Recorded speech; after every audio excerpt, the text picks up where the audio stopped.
아멘. 귀한 말씀 가지고 제목을 주의 이름을 부르는 자는 구원, 두 번째 시간입니다. 우리 대한민국 안에 여러 종교가 있어요. 근데 지금도 예수 믿으면서도 좋은 게 좋다. 죽으면 어디간 좋은 데 간다. 네. 우리나라 대표적인 참선의 승인데 성철 스님이 있어요. 세상 떠났어요. 이분이 깊은 영의 세계를 들어갔어요.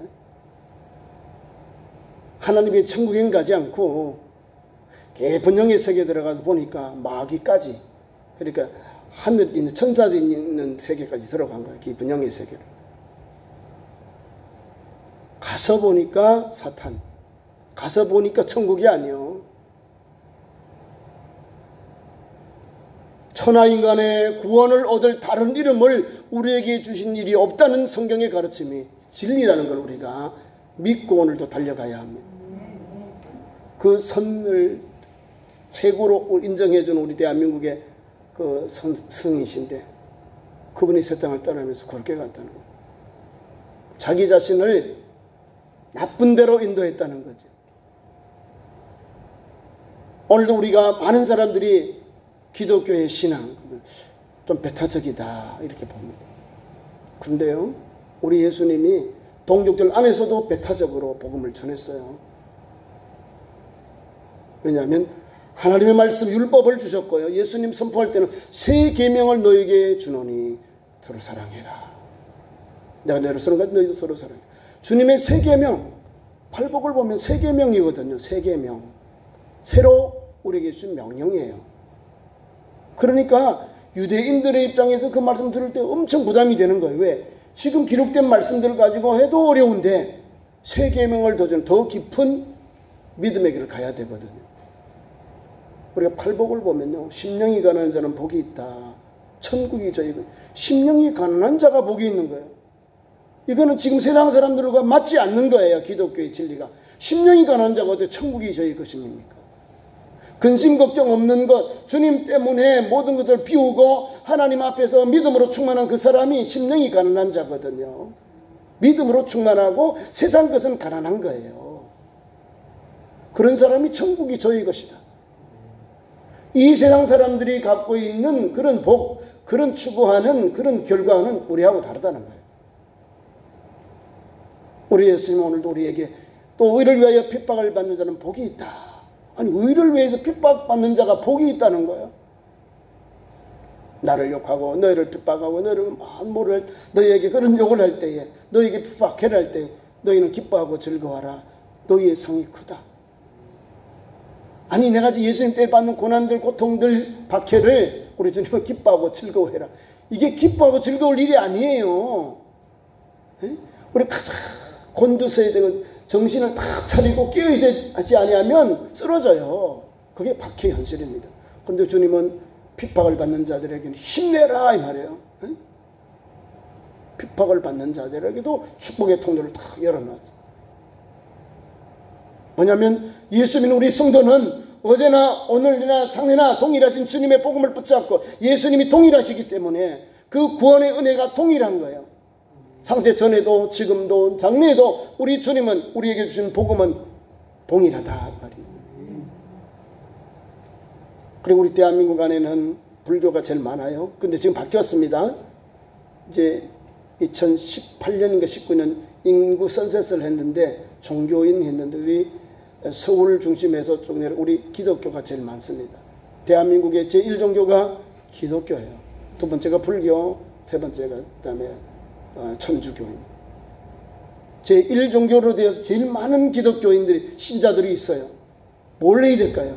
예수님이 구주시라는 것을 잘 전해야 됩니다. 오늘 본문 말씀 1절부터 15절까지 전반부의 내용은 누구든지 주의 이름을 부르는 자는 구원을 얻으리라. 마음으로 믿어 의에 이르고 이후로 신의 구원을 이루니 진리를, 그건 예수님이에요. 복음이거든요. 이거를 믿고 전하는 거예요.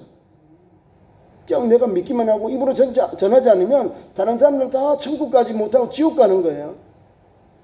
내가 입을 열어 전하야 듣고 영접하고 돌이켜서 죽기로 돌아와서 사망에서 옮겨 생명 얻는 거예요. 우리 성경 가르침에요. 시편에도 보면 귀한 말씀이 있어요. 성경편의 말씀 보면 우리가 천국에 가면 뭘 하면 제일 좋을까요? 여러분, 천국에 간다. 천국. 아버지 하나님이 계신 곳, 주님이 다스리는 곳, 주님이 하나님의 보좌 옆에 계신 그것이 천국이에요. 주님은 천국에 계셔요. 천국에. 그 천국에 대하여 비전과 꿈을 가지고 우리 달려가거든요. 그건 누가 가요? 하나님의 뜻, 하나님의 나라, 하나님의 영광을 위하여 삼하는 그 사람이 하나님께서 주셔서 가는 거예요. 내가 가는 게 아니라 하나님의 은혜로 하나님 알 예수 그리스도를 믿음으로 우리는 천국 가는 거죠. 구원받고 구원의 결과는 천국 가는 거예요. 그러니까 예수 믿는 우리 성도는 흔들림 없는 믿음으로 오늘도 신앙의 길을 가야 됩니다. 때로 우리가 어려움 당하면요, 또 질병이라든지 또 대수술하고 이러면요, 불안해요. 막 초조해요. 사람이 약하거든요. 어떻게 될까? 사람이 생사하고 하나님께 있는데 우리가 막 근심 걱정합니다. 그래서 주님만 바라보는 거예요. 내가 살아도 주님 것이고요, 죽어도 주님 것입니다. 사나 죽으나 주님의 것입니다. 라고 고백하면서 주님을 의지하면서 기도하는 거예요. 그게 바른 믿음이에요. 우리 앞서 믿음의 선진들은요, 내 나이가 다 되어서 내 사명을 다 감당한 주님이 데려가요. 다 데려가. 주님이 다 데려가요. 이 세상에요, 모든 사람은 끝이 있었다는 걸 알아야 됩니다. 출생 후에는 끝이 다 있었어요. 왜냐하면 우리에게 그런 길을 열어놓았거든요. 우리가 이 땅에 와서 다 의미 있는 하나님 준 사명 감당하다가 주님께로 가는 거예요. 그러니까 그 믿음 안에서 주님을 영화롭게, 주님을 기쁘시게 하며 달려가야지요. 나만 생각하고 아유, 나 혼자 예수 잘 믿으면 되지, 다른 사람은 몰라, 이게 아니에요. 기독교회는요, 오늘도 예배, 기도, 전도, 그리고 세상의 빛과 소금의 권을 감당하는 거예요. 우리 예수님이 그렇게 사셨거든요. 우리 예수님이 유대인들과 똑같이 유대인으로 태어나셨지만, 그는 유대인의 왕으로 우리에게 오셨지만, 그분은 온 인류의 구원자라고 오셨다는 거예요. 먼저 오셔서 예수님이 유대인들에게 먼저 오셨잖아요. 유대 땅 베들레헴에 나셨는데 영접했나요? 헤롯 왕이요, 사람들을 보내서요, 이 2살 이 아이들을 다 죽여버려요. 베들레헴 인근에 예수님 탄생을 전후해서. 예수님 탄생은 수많은 아이들이 죽음을 당했습니다. 피를 흘린 후에 우리 주님이 애굽으로 도피하잖아요. 주님이 이 땅에 태어나시면 수많은 사람들이 기쁨이지만 그 베들레헴 인근에 있는 수많은 어머니들은요, 슬픔의 날이에요. 왜요? 악한 마귀는 예수님의 탄생을 해코지하려고, 인류 구원자 예수님의 구속의 역사, 하나님의 구속의 역사를 해코지하려고, 그 계획을 수포로 돌아가게 하려고 그렇게 헤롯을 들어 쓴 거예요. 하나님께서 뻐꼼에 애굽으로 내려가라 피하시나 하잖아요. 결국 그 헤롯 대왕이 죽고는 다시 올라가라, 애굽에 내려가서 계시다가 다시 올라오잖아요. 하나님은 때를 따라 우리 예수님을 애굽에도 내려가셨다가 또 올라오시고, 또 이제 공생했던 이제 광야로 보내셔가지고 광야에서 성령에 이끌려서 훈련을 받으시고, 그 다음에 이제 선포해요. 입을 열어 선포합니다. 회개하라, 천국이 가까우니라. 회개하고 복음을 믿어라. 이게 선포예요. 천국의 복음을, 천국을 우리에게 주시고자 오셨는데, 그 천국에 들어가는 사람이 어떤 길을 가느냐? 회개하라, 죄로부터 돌이켜라. 죄로부터 돌이킨 그 사람이, 천국이 그 사람이 가까이 와 있다는 거예요. 이게 예수님의 선포, 복음의 핵심이에요. 회개하라, 천국이 가까웠다. 이제 니어거든요. 회개하는 자에게 천국이 가까이 있으니까 회개하고 복음을 믿으라 이 말입니다. 회개하고 죄로부터 돌이키고 예수님께로 나오라 이 말입니다. 회개하고 복음을 믿어라. 복음은 뭐요? 기쁜 소식. 인류의 가장 기쁜 소식이 누굴까요? 예수 그리스도, 하나님의 아들, 인류의 구원자 예수 그리스도셔요. 그 예수 그리스도를 우리에게 주셨어요. 그래서 믿어라, 전하는 거예요. 우리 예수님 첫 말씀도 회개하고 복음을 믿어라. 우리도 그 말씀을 붙잡아서 예수 그리스도를 전하는 거예요. 인류의 유일한 소망이 예수님입니다. 예수 믿고 구원받습니다. 누구든지 주의 이름을 부르는 자는 구원을 얻습니다. 이 복음을 전하는 거예요. 저와 여러분 오늘도요. 성경의 가르침이 얼마나 은혜가 되는지 모릅니다. 큰 은혜를 주세요. 그래서 귀한 말씀 속에 제가 지난번에 다시 합니다. 13절 누구든지 주의 이름을 부르는 자는 구원을 얻으리라. 예수님을 믿는 성도는요. 예배에 대해서 목숨을 겁니다. 예수님에 대해서 잘 모르는 사람은 예배를요 등한히 합니다. 예배를 제대로 쌓지 못합니다. 드리지를 못합니다. 하나님은 예배를요 우리에게요 우리의 몸을 따라 너의 마음과 똑같은 너 하나님을 섬겨라 했어요. 요한복음 14장에 보면 요한복음 4장에 여기 이렇게 한 말씀이 있습니다. 4장 24절 하나님은 영이시니 예배하는 자가 영과 진리로 예배할지니라. 어디서 영으로 하고 어디로 또 성령으로 예배하겠습니까? 진리로 예배하겠습니까? 주의 전에서요. 유대인들은요 하나님께 단을 쌓고 예배를 드리고요 성막에서 예배를 드렸어요. 다 모세 시대 이후에. 그 다음에 솔로몬 성전 때는 성전에서 예배를 드리고 포로기 이후에 나라가 멸망당해서 바벨론으로 포로 잡혔을 때는 그 발강가에서 그 바벨론의 강가에서 나와서 안식구 첫날 모여서 강가에서요 지금의 시나고게 우리처럼 회당 예배를 드렸어요. 희생제사는 드리지 못하고 구약의 말씀 이사야서나 시편을 읽으면서 그렇게 읽고 또 앞에 지도자들 랍비들이 성경을 해석하고 기도하고 그걸 마친 거예요. 그 예배가 우리 지금 예배 외에 앞에 있던 전형적인 예배의 모습이 시나고게 예배예요. 그 시나고게가 이제 흘러서 우리 이제 예수님이 오시니까 예수님 이후에 기독교의 예배가 이렇게 정립이 된 겁니다. 목숨 걸었다니까요. 어느 신학대학교 석학교수는요, 예배를 말이야, 이거 드리는 걸 안 드려도 된다, 이 말이에요. 우리는 지금 하나님 전에 나와서 예배하잖아요. 대면 예배. 대면 예배 드리는 걸 막 비판을 해버려요. 믿음이 아주 없다는 걸 알 수 있습니다. 그 사람이 가지고 있는 윤리, 도덕, 철학적인 것, 이건 우리 인정을 해요. 그래요. 당신 잘해. 윤리적으로 잘할 수 있는데, 복음적이지 않다. 성경의 가르침은 벗어났다는 걸 알아야 됩니다. 만약에 성경에 이렇게 나오면 돼요. 성경의 구약에서 보면 정결예법이 있어요. 그거는 성경에 있으니까 목사님들이 그걸 적용해요. 공동체를 살리기 위해서 우리 공동체 바깥에서 일주일간 또는 보름 동안 바깥에 있다가 그것이 다 이제 하고 난 후에 그것이 고치고 난 후에 제사장이 와서 자기 몸을 보이고 그 질병이 끝났으면 깨끗해졌으면 공동체에 들어와요. 성경에 이걸 있는 거를 가지고 우리가 적용해요. 그냥 묻어놓고 막 전염병은 많냐 이게 아니라는 걸 알아야 됩니다. 근데 이런 걸 인정 안 한 줄 알고 막 우리 예배 드리는 교회와 성도를 뭐라 그러잖아요. 기독교인이지만 예배에 대해서 예배관이 잘못된 사람들은요 이상하게 예배를 드려요.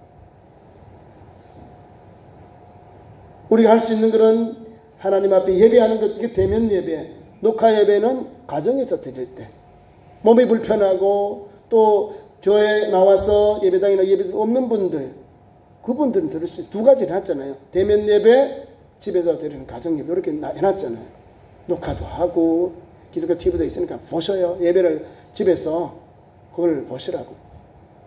교회가 하나만 이 예배만 드리세요. 여기만 목숨 걸 이게 아니라 여러분이 가지고 있는 최선을 다해서 예배하라는 거죠. 국가의 법이 20명 이하는 녹화 예배가 돼요. 제가 우리 충남도지사가 보낸 문자가 다 있어요. 저도 설명을 했고 하니까 그분들이 안 오잖아요.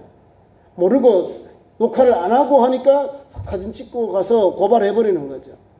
거기 확진자가 나왔기 때문에 그게 집합명령을 폐쇄를 해버리는 거예요. 우리는 하나님 앞에 지금 제대로 하고 있는 거예요. 걱정하지 마시고 제가 없는 걸 만들어 한 게 아니라 할 수 있는 걸 하는 거예요. 아셨죠? 그러니까 예배하는 것 자체는 너무너무 감사한 거죠. 예수님 이름을 부른다는 것. 반대로 집에 가서 예배가 되나요? 산만해요. 기도줄도 잘 안 잡혀요. 또 산만하고 예배가 좀 이상해요. 그럼 막 뭐 예배 성도 갖다 놔야 되고 좀 불편하다니까. 그러니까 여러분이 할 수 있는 것이 나와서 시간이 되면 예배당에 나와서 주일날 예배 또 3일 예배에 와서 예배하시고, 나머지는 또 기독교 방송들 많이 있으니까 또 여러분들이 유튜브도 들어가서 보시고 예배를 드려요. 가정 예배를 보시라고요. 그걸 탓하지 말라는 거죠. 기독교 안에서 싸우게 하면 안 된다는 거죠. 예배는요, 목숨 거는 거예요. 모르죠? 공산당이고 일제시대 때도 우리 앞선 선배 목사님들, 성도들 예배 때문에 순교당했어요. 신사참배 왜 했을까요? 동방요배를 왜 시켰을까요? 일본의 신사 앞에 먼저 절하고 그 다음에 예배를 드리는 거예요. 아니다라고 한 것이에요. 그래서 목사님들이 많이 고난을 당하고 우리 믿음의 성도들이 고난을 당한 거예요. 일제시대 때. 공산당 때는 예배 드린 자체를 못하게 한 거예요. 예수 믿는 사람을 다 죽였거든요. 총살하고 우리를 살해했다는 거예요. 박해를 했다는 거예요. 이런 예배에 대한 역사, 교회의 역사가 있는데 이 교회의 역사를 부정하잖아요. 그리스도인을 가지고 그리스도인들을 막 이렇게 평가해버려요. 제가 보니까 아이고 저분들이 기독교 전혀 모르는구나. 뭔가 누구인데 좀 기독령 들어가지고 그 이야기 하는 거지.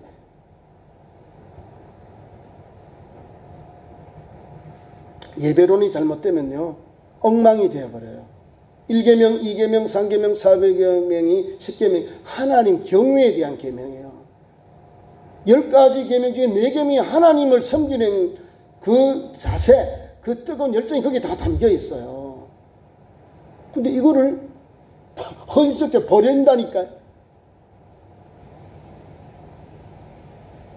나에게 예배를 맞추는 게 아니라 하나님께서 들을 수 있는 여건을 주신 걸 맞춰서 하나님 중심으로 달려가는 거예요.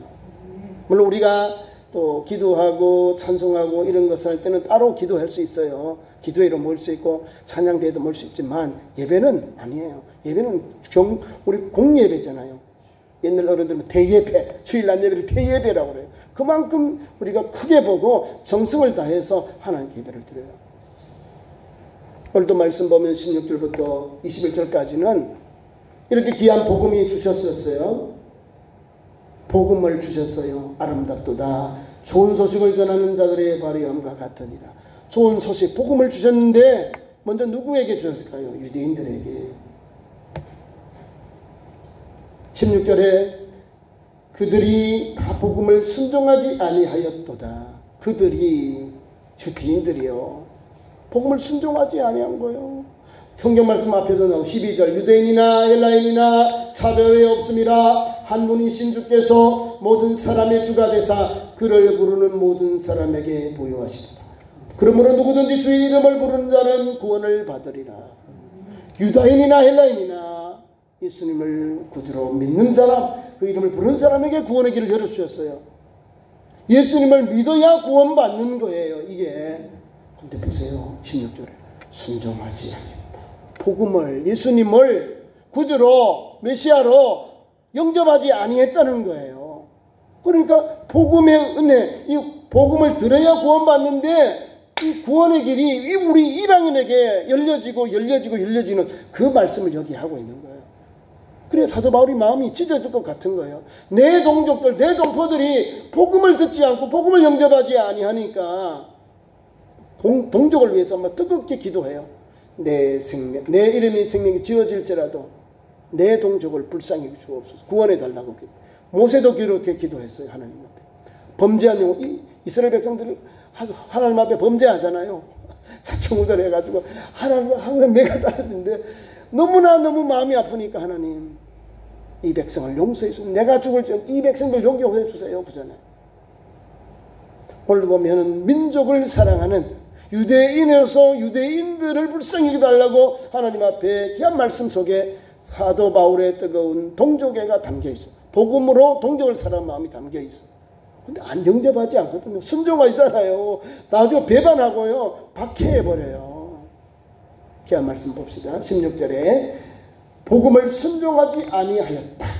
그걸 이사야가 기록합니다. 주여 우리가 전한 것을 누가 믿었나이까 하였습니다. 주여 우리가 전했는데 누가 믿었습니까? 안 믿었다 이 말입니다. 복음을 전했는데도 복음을 순종하지 아니하는 거예요. 너무 마음이 안타까워요. 저와 여러분이 예수님을 믿고 영접한 이 구원의 은혜는 다시 한번 우리가 큰 은혜를 받습니다. 먼저 유대인에게 갔어요. 유대인에게. 지금도 850만 되는 유대인들이 있어요. 이스라엘에. 그 사람들이 가지고 있는 우리나라는 주권, 주민등록증 가지고 있는 분이 한 850만 명인데 그 중에 1%만 몇만이 85만 명이 10%요. 850에 85. 8만 5천 명도 안 믿는다 이 말입니다. 1%. 유대인들 중에 1%. 그 사람들은 예수 믿는 우리처럼 이 복음주의적인 기독교인들이 아니라 메시아닉주 처제. 우리는 우리 예수님을, 유대인 예수님을 우리 하나님, 우리 주님으로, 우리 구주로 믿고 이렇게 우리가 예배하고 섬기죠. 그 사람들은 왜 너희들 주님이야, 너희들 메시아야, 우리 메시아야. 그래서 메시아닉주, 자기들의 메시아 교회다 이 말이에요. 그 관점이 좀 다른 겁니다. 우리는 복음주의적인데 개혁주의적인 교회론을 가지고 예수님을 보고 영접하잖아요. 이제 유대인들이 나중에 예수님을 믿고 이제 유대인들 기독교인들은요 메시아닉주 이렇게 돼 있어요. 그 사람들을 믿는 유대인들 이렇게 되는 거예요. 자기들 주님이라는 거예요. 자기들의 메시아라는 거예요. 성경이 그렇나요?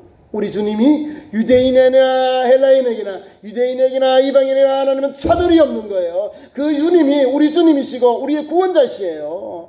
우리는 먼저 영접했잖아요.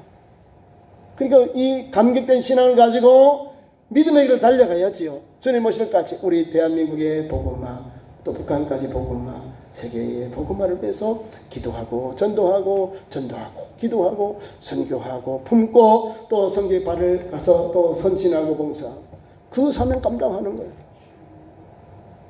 계속해서 봅니다. 17절 믿음은 들음에서 나고 들음은 그리스도의 말씀으로 말미암았느니라.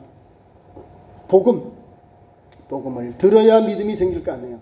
말씀을 들어야 믿음이 생길 거 아니에요. 그죠? 설교 말씀을 들어야 믿음이 생기는 거예요. 그리스도의 말씀으로 말미암는다.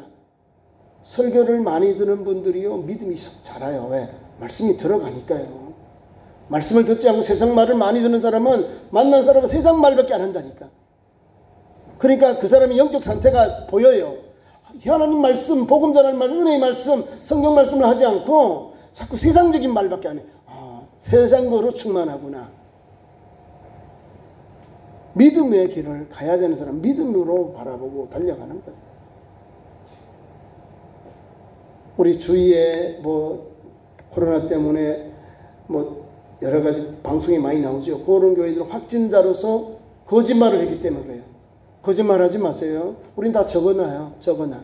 멀리 가지 마세요. 집, 교회, 직장 요 세 가지만 잘 하세요. 갔으면 갔다, 안 갔으면 안 갔다 이걸 해야지. 거짓말 하니까 낭패가 나는 거예요. 교회 다니는 성도가 목사님하고 짜가지고 나 여기 교회 안 간 지 오래됐어.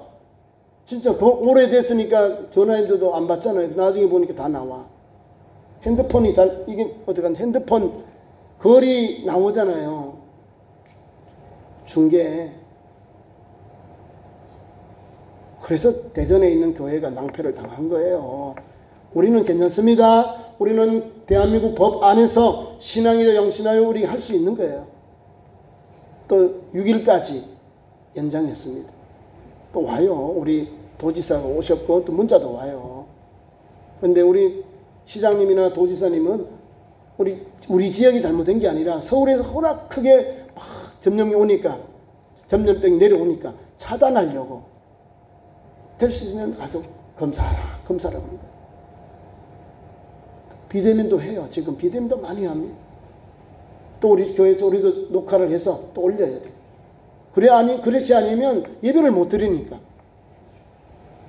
그래서 앞으로 방송 장비도 많이 또 노회가 또 총회 우리 사회봉사부에서 또 이렇게 한 주간 이달 말에 해요. 서부교회 살 때 가서 저도 훈련을 받고 또 이렇게 우리 생중계 하든지 아니면 녹화 중계 하든지 그거를 배워야 돼요. 인터넷이니까. 방송은 우리 잘 모르니까 가서 배워서 교회에 또 이렇게 인터넷 그렇게 우리가 예배를 그렇게 중계해서 또 녹화해서 예배를 드리고 다 교회가 준비하고 또 교회가 성도들에게 비대면 예배 드릴 수 있도록 준비합니다. 갑자기 해버리니까 뭐 아무도 없잖아요. 전체 교회 70~80%가 방송 이걸 못해요. 예배를.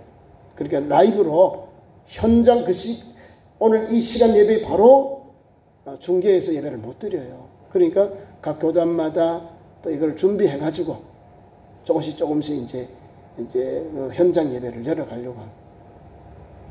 그래서 저와 여러분은 멋있는 사람들이에요. 7가지 우리 예방수칙 지키면서 또 개인 위생도 잘 하시면서 신앙생활 하는 거예요. 하나님이 기뻐하는 게 뭘까요?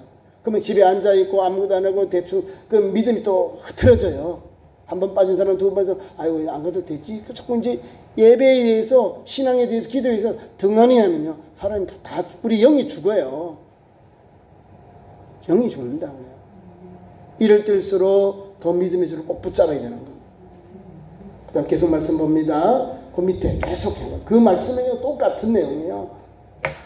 19절 내가 말하노니 이스라엘이 알지 못하였느냐. 먼저 목사가 이르되 내가 백성 아닌 자로서 너희를 시기하게 하며 미련한 백성으로서 너희를 노엽게 하리라 하였고.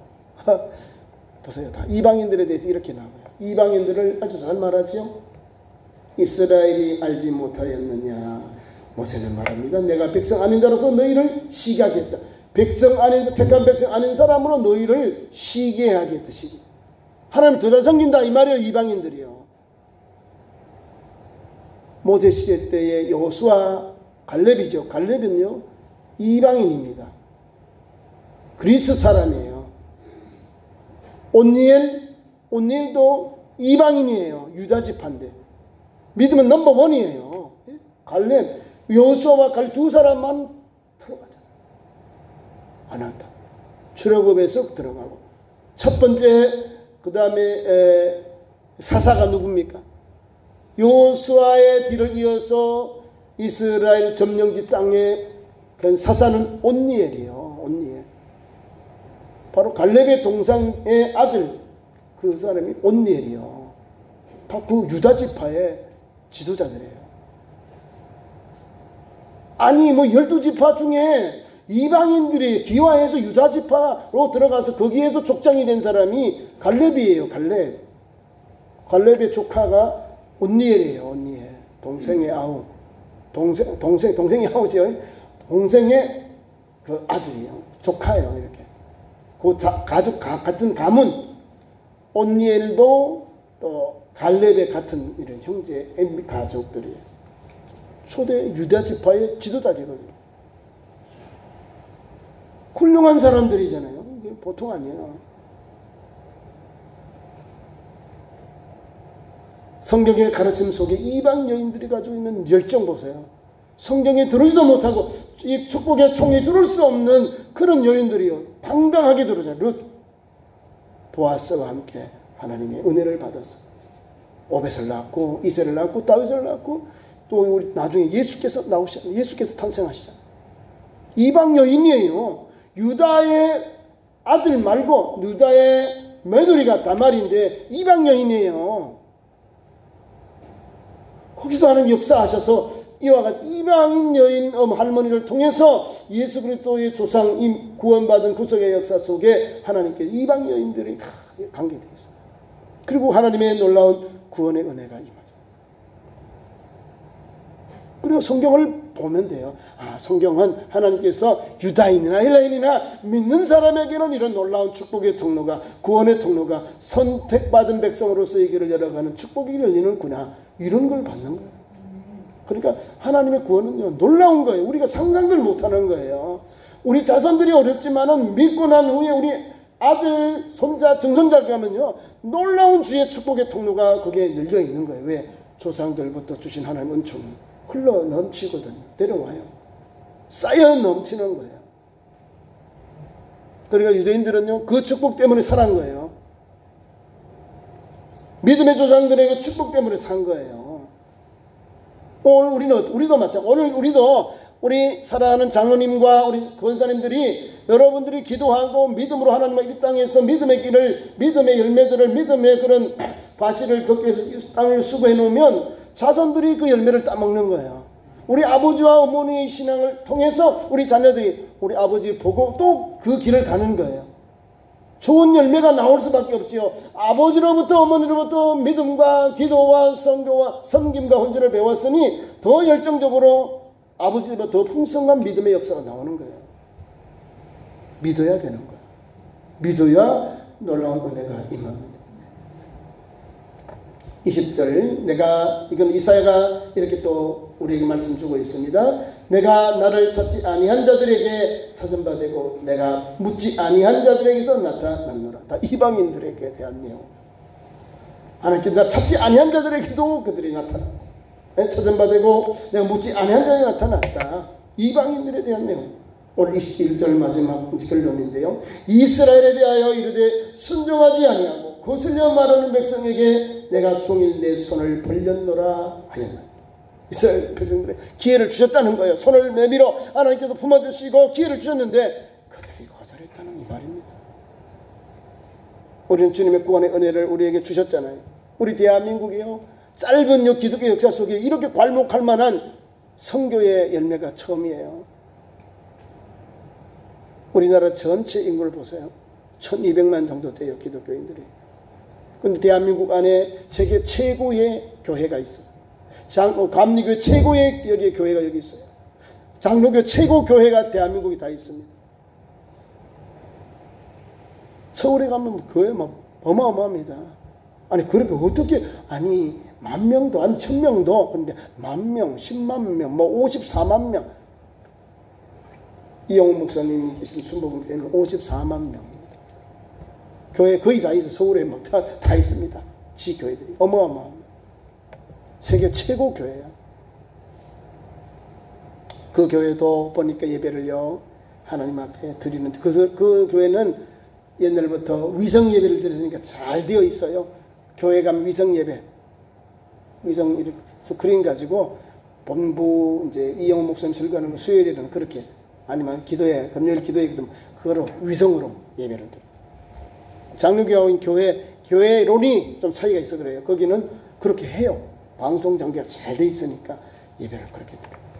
그 교회도 이제 대면 예배는 줄이고 또 비대면 예배로 방송 장비만 목사님하고 식구들 스태프들만 찍어서 송출하는 거예요. 예배를. 큰 교회들이 거의 다 그렇게 하고 있습니다. 하나님께 예배하려고 교회에 와서 기도하고 예배해야 되는데 국가에서 막 자꾸 어렵습니다. 막 계속 오는 거예요. 그러니까 그럼 바빠가지고 비대면으로 생중계를 해버리는 거예요. 교회로. 있으니까 교회만 자기 집마다 들어가면 되니까. 여러분 예배를 목청 들고 예배를 믿음으로 알고 하나님 앞에 예배하는 것 잘 감당하는 저희 백성 되길 바라고요. 예수님을 믿는 이 신앙 유대인들에게 기회를 갖지만 이제는 우리에게 왔어요.